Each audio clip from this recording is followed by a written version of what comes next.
worldwide are on high alert, beefing up security at synagogues after yesterday's slaughter in a synagogue in Jerusalem. Meanwhile, Prime Minister Netanyahu warning that no effort to protect his people will be spared. Joining us, Israeli ambassador to the U.S., Ron Dermer. Nice to see you, sir. Good to be with you, Greg. Unthinkable what happened in Jerusalem. Yeah, terrible, savage murder of 4 Jews in a synagogue.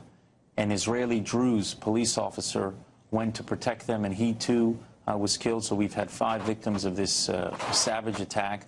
And it's a day of mourning today in Israel. Unfortunately, it's a day of celebration in Gaza and in the Palestinian areas. They are dancing in the streets after the savage murder of Jews, and that should concern everybody of any decency anywhere. You know, that's the hardest thing to sort of, I mean, there's a lot that's hard to stomach about this, but even yesterday, handing out candy and celebrating after 4 people were like a hatchet and a knife and a gun, you know, slaughtered 4 and now 5, the 5th person died. I mean, it's really hard. It's like, it's really hard to stomach that. Well, if you saw, Greta, what they see on their television and what they hear on the radio and what they read in newspapers that are controlled by the Palestinian Authority and what children learn in textbooks that are put out by the Palestinian Authority, it wouldn't surprise you that they're dancing in the streets. They have glorified killers in Palestinian society for a long time, and they turn murderers into heroes, and that's something that should be of deep concern to anyone around the world who wants to see peace. They should take a clear stand, tell President Abbas, first of all, get out of your pact with this terror organization, Hamas. And secondly, stop inciting to violence and hatred against Israel. So you're not saying these are just 2 lone wolves that sort of went into the synagogue. I mean, you are tying President Abbas to this and saying he's essentially up to his eyeballs in responsibility in this. Yeah, well, first of all, he bears responsibility because he's the head of the Palestinian Authority. Is it deeper than that? Is that deeper than that? I mean, you know, look, President Abbas is not Hamas.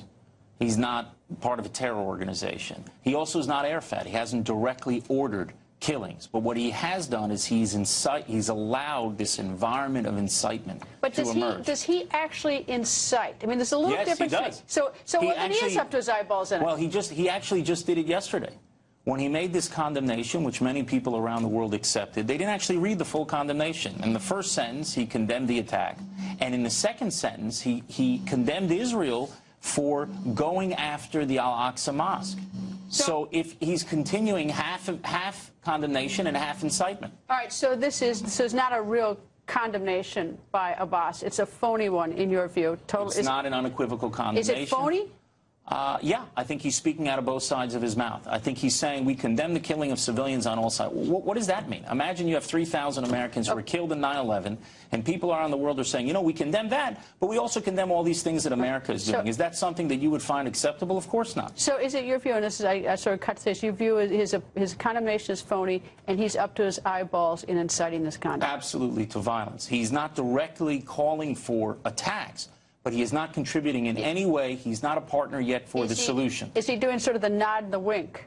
That's the problem. That's what we think he is doing. That's what he is saying when he continues to accuse Israel of taking action against the Al-Aqsa Mosque, of trying to change the religious status quo, of trying to destroy the Al-Aqsa Mosque. He is playing with fire. And instead of dousing those flames, he's pouring fuel on it.